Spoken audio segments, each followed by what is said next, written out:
예, 여러분들 너무 반갑고요. 제가 정말 강호재연을 모시고 강연할 수 있게 돼서 굉장히 영광입니다. 더불어 몽양대학에서 말씀 나눌 수 있게 돼서 큰 기쁨이고요. 아마 이 자리에 있는 우리 모두는 몽양을 사랑하고 존경하는 마음에서 하나일 겁니다. 또 어떻게 보면 그 전에 도산 안창호 선생을 또 사랑하고 존경하는 마음에서 또 하나일 것 같아요. 이 남자 화장실 앞에 보면 이런 게 써 있대요. 아무리 어려운 일도 작은 일부터 시작한다. 아무리 어려운 일도 쉬운 일, 가장 이 일을 하는데 필요한 쉬운 일이 뭔지를 생각해봐라. 거기서부터 시작하자, 이런 말씀하시더라고요. 그래서 제가 제 오늘 강연 주제를 가장 쉽게 풀 수 있는 방법은 뭔가 사실 이제 저는 그런 고민을 안 할 수가 없지 않습니까? 그래서 약간의 힌트를 얻긴 얻었어요. 여러분들 그 몽양 여운형 선생 책 다 한두 권씩은 읽어보셨잖아요. 저도 몽양 선생을 주인공으로 쓰여진 정치 소설이 있었습니다. 헐롱어수, 피는 물보다 진하다. 그게 5권짜리인가 그래요. 그 당시 경향신문 기자가 쓴 정치 소설인데 해방 전후사, 양평에서 1944년 건국동맹을 만들고서부터 이제 몽양에 돌아가신 직후까지 또 한 3년의 역사를 인물 이름 그대로 해서 아주 생생하게 그리고 있어요. 거기에 어느 정도의 픽션이 있는지 사실 잘 모르겠어요. 아마 굉장히 넌픽션으로 충실하게 재생하고자 애썼습니다. 다만 그럼에도 불구하고 해석에 들어가는 건 불가피했겠죠. 그래서 헐롱어수를 읽고 또 우리 도올 선생이 쓴 여운형 평전도 읽고 저도 이제 그랬죠. 이런저런 얘기들 듣고 찾아보고 그러면서 살았는데 우리 저기 있는 신동진 선생 아까 신동진 미 양반이 이제 그 여운형 선생 기념사업회 사무국장을 오래 하고 또 책도 쓰고 그래서 저도 특히 여운형 선생에 대해서 얘기도 듣고 좀 더 공부할 마음을 갖게 됐죠. 근데 정말 헐롱어수를 읽으면서 그 청년 여운형이 동경에 가서 그 제국 호텔 같은데 막 일본 장성들 별이 수십 개가 번쩍이고 어마막장한 휘황찬란한 샹들리에와 홀이 있는 그런 아주 위거함으로 누리려고 했잖아요. 그런데 거기에 전혀 굴하지 않고 그렇게 회유를 해도 자칫 청원을 해라. 그러면 내가 너에게 그 권력을 주겠다 이런 식으로 회유를 하잖아요. 그럼에도 불구하고 오직 독립이라고 그렇게 해서 결국 그 초청한 내각이 사퇴하지 않을 수 없게 되지 않습니까? 어마막장한 거죠. 그때 몽양은 64년생이시니까 66년생인가? 86년생이지. 86년 내가 좀 착각해서 14년 1900년까지 늘 14년이었어요. 그래서 19년이니까 만 33살이실 때예요. 놀랍지 않습니까? 장덕수를 통역관으로 데리고 가갖고 그죠? 그 장덕수하고 나중에 정치 노선이 좀 갈립니다만 그 몽양의 기계를 보고 다들 감동 먹지 않은 분이 안 계시죠? 여기에는 다들 엄청난 일이잖아요. 더군다나 조선중앙신문사 사장으로 있으면서 한국의 문예부흥을 이뤄내시잖아요. 문예부흥만이 아니에요. 이분은 문예체 부흥을 이뤄냈습니다. 축구대회를 하고 야구대회를 하고 본인 스스로 또 뛰는 분이셨고 나중에 해방 직후에 조선올림픽위원회가 열렸을 때 위원장 맡으시고 IOC 위원도 하셨을 정도로 진짜 체육인이시죠. 50살 넘어서까지 청년들하고 팔씨름해서 별로 안 진 기록을 갖고 계시잖아요. 왜냐하면 이분이 어려서부터 철봉 단련된 몸이라 어마막지한 근육질을 있었던 것 같아요. 그랬기 때문에 11번의 암살 기도를 아슬아슬하게 살아난 것이죠. 거의 뭐 늘 둘러싸이고 늘 피격당하고 가격당했음에도 불구하고 도망치시고 빠져나올 수 있었잖아요. 한번 절벽 밑으로 뛰기까지 하셨잖아요. 뛰어내리기까지 하셔서 탈출을 하셨는데 정말 12번째 만에 결국은 혁명과 다음 최후를 맞이하셨죠. 그게 47년 7월이었습니다. 제 기억이 그죠? 이분이 45년 12월에 연설을 하세요. 라디오 연설입니다. 그때는 텔레비전이 없을 때니까요. 라디오 연설이 정치 지도자가 할 수 있는 대중 접근으로 1등이죠. 이때 제목이 뭐냐면 12월 7일이었어요. 이게 해방되고 나서 이제 4개월이 지난 시점이죠. 인민을 토대로 하는 정치라는 제목으로 라디오 연설을 했습니다. 그 내용이 남아있는데요. 굉장히 인상적인 대목이 있어요. 이분이 민주주의라는 게 자칫하면 파시즘의 가면이 될 수 있다. 파시즘을 가리는 가면이 될 수 있다라고 그걸 정확하게 파악하고 계셨어요. 아마 이분이 국제적 식견이 워낙 좋으셨기 때문에 특히 상해라는 데가 굉장히 국제 도시 아닙니까 그 당시에.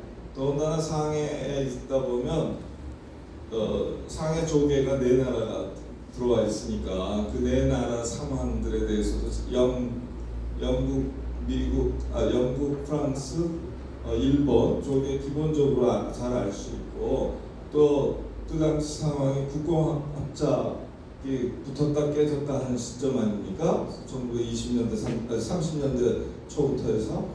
그래서 그런 상황들에 대해서 굉장히 열려있는 분이셨을 거예요. 굉장히 젊은 분이셨고 그런데도 이 양반이 노숙해 보이고 그래서 그런 공산당 계열이든 국민당 계열이든 상당한 정도의 높은 분들하고 다 연결이 되지 않습니까? 그때 그 누구시지? 신규식 선생. 신규식 선생이 네트워크가 굉장히 강했기 때문에 다 연결을 시켜주고 소개시켜 주시면 바로 그 사람들을 뇌세시키는 그런 매력을 갖고 계셨잖아요. 인간적인 매력, 정치적인 내용을 가지고. 근데 그래서 이분이 여간 당시 국제정세 굉장히 정통하신 분인데 그 당시 국제정세라는 건 여러분들 1917년에 바이마르 헌법이 생기고요. 1917년에 소비에트 혁명이 이루어지지 않습니까? 그리고 바로 백군, 제국주의 군대들이 쳐들어와서 내전으로 바뀌죠. 결국은 혁명군이 방어를 합니다만 그러나 한 4, 5년 정도 내전 기간을 러시아에서 거쳐서 이제 코민테른이 만들어지고 반면에 독일을 중심으로 하는 3인주의, 독일, 오스트리아, 덴마크, 노르웨이, 스웨덴 이게 다 3인주의가 굉장히 셌던 나라들인데 그 당시에 3인주의는 다 망한 겁니다. 나치가 33년에 발흥하면서 다 망한 상황이에요. 그래서 3인주의라는 건 사실상 경험을 잘 못한 거예요. 세계인들이 1917년, 18년서부터 독일에서 바이마르 헌법이 만들어지면서 3인주의 체제를 경험하지만 이건 10년도 안 돼서 박살이 나잖아요. 사실 17년 만에 공식적으로 16년 만에 박살이 나지만 실제로는 그 이전부터 너무 허약한 체질을 보이고 있거든요. 간신히 스웨덴에서만 1933년에 사우덴 무슨 조약이라고 있어요. 노사 대타협이 이루어져서 나름대로 타협의 제3의 길들이 진행이 되고 있었지만 바로 나치스한테 당하고 있었기 때문에 그것도 되게 흔들릴 때거든요. 그렇기 때문에 세계는 당시에 자유민주주의는 제국주의였고요. 미국, 영국, 일본 다 프랑스 할 것 없이 다 제국주의 국가고, 반면에 이제 러시아는 막 이제 코민테르 만들고 스탈린 치하에서 전체주의로 또 치닫고 있고, 개인 숭배와 전체주의로 치닫고 있었고, 독일이나 이런 데 사민주의는 사실상 와해돼서 나치스가 독일을 서구를 다 잡고 있었고요. 그런 상황이었어요. 아직까지 복지국가라는 건 사람들한테 실물로 본바도 없고 이념으로도 굉장히 약화된 시절입니다. 다만 동서 좌우 이념들이 셀 수밖에 없죠. 왜냐하면 대부분의 나라는 식민지였고, 이 식민지 나라들에서는 어디에 희망을 갖겠습니까? 미국이었겠어요? 소련이었겠어요? 아니에요. 소련입니다. 왜냐하면 소련이 일찍이 윌슨이 민족 자결주의 얘기하기 전부터 러시아 레닌 같은 사람이 다 식민지 문제라든가 민족 문제에 대한 태제를 발표하고 자결주의적인 노선을 명확히 하거든요. 그러면서 아니 극동에서 세계 민중대 같은 걸 개최해갖고 우리나라 사람들이 50명 넘으면 가지 않습니까? 홍범도 장군을 포함해서 굉장히 많은 사람들이 가잖아요. 그래서 그 세계 좌파의 중심, 핵심, 자금줄은 다 소련 공산당이에요. 거기서 만들어낸 코민테른이었습니다. 사민주의는 죽어있고 코민테른이 득세를 해서 거기가 사실 희망의 근원이에요. 당시로는 식민지 해방을 위해서, 식민지 독립을 위하려면 제국주의하고 투쟁해야 되는데 제국주의 백분하고 투쟁해서 아무튼 자주권을 지킨 데가 러시아, 소비에트 러시아잖아요. 혁명 러시아이기 때문에 그리고 러시아는 그런 식민지 나라들의 독립을 지원하겠다고 나섰기 때문에 다들 그쪽으로 갈 수밖에 없는, 그게 너무 자연스러운 겁니다, 사실. 특히나 만약에 소비에트 혁명이 선진국에서 났으면 후진국이나 식민지들은 막스 이론대로 해서 선진국이 되기 전까지, 그러니까 부르주아 민주주의 혁명이 되기 전까지는 사회주의는 꿈도 못 꾸는 거야, 이렇게 됐을 거예요. 그런데 가장 덜 산업화된 유럽 기준에서 러시아에서 한 줌의 볼셰비키 정당원들이 철통 같은 기율을 강조하면서 정치 전의를 자행하는 한 줌의 철통 기율을 자랑하는 볼셰비키들이 결국은 혁명에 성공하거든요. 그렇기 때문에 이거는 수많은 후진 국가, 후진 사회들, 아직 산업화가 안 된 사회들에게 굉장히 복음 같은 거였어요. 우리도 러시아 모델을 따르면 바로 사회주의 쪽으로 갈 수 있다, 이렇게 생각했습니다. 그럼 당시에 사회주의를 사람들은 어떻게 생각했을까요? 여러분들, 이 사회주의가 나올 때의 자본주의라는 거는 인정사정 없는 자본주의입니다. 아이들 5살서부터 공장 노동 시키고요. 아이들 보통 20살, 30살이면 산재 노동으로 죽어나가면서 숱하지만 노동조합이 금지돼 있었고, 이건 필설로 다 할 수 없는 어려움들이죠. 야만과 함께 초기 자본주의 축적 단계 원시적 야만과 관계가 그대로 드러나고 있는 순간이었기 때문에 여기엔 보통 사람들의 생존권, 공장 노동자들의 생존권 같은 거를 확보할 수가 없는 겁니다. 그냥 한 가족 전원이 나가서 아침부터 밤까지 일을 해야 밥 먹구멍에 풀칠하는 정도의 생활 수준밖에 안 되는 거였거든요. 그때 나온 거예요, 사회주의라는 게. 이 착취 억압으로서는 살 수가 없다. 그러면서 사회주의는 경제민주주의로 설계된 겁니다, 원래가. 이 시장주의에 반대해서 경제민주주의를 해야 된다. 이 시장에다가 놔뒀더니 끊임없이 임금은 떨어지고 산업예비군들이 이농을 하면서 계속 생기고, 그래서 임금은 계속 떨어지고 간신히 생존 임금밖에는 안 되는 것이고, 그래서 계획 경제를 하지 않으면 안 된다. 더군다나 끊임없이 경기 변동에 따라서 또한 더 불황을 거듭하고 그런 과정에서 부익부 빈익빈이 진행이 되고 이런 걸 다 본 거거든요. 그래서 사회주의가 갖고 있는 대단한 호소력이 있었던 거죠. 그러니까 사회주의 이퀄 경제민주주의 이퀄 이걸 경제민주주의가 굉장히 추상적이잖아요. 이걸 생존권 투쟁으로 바꿀 수 있어요. 이거를 저 손문 선생이나 이런 사람들이 고상하게 민생이라고 있습니다. 민생, 삼민주의에서 또 우리 삼균주의에서도 조수왕 선생이 민생이라고 했어요.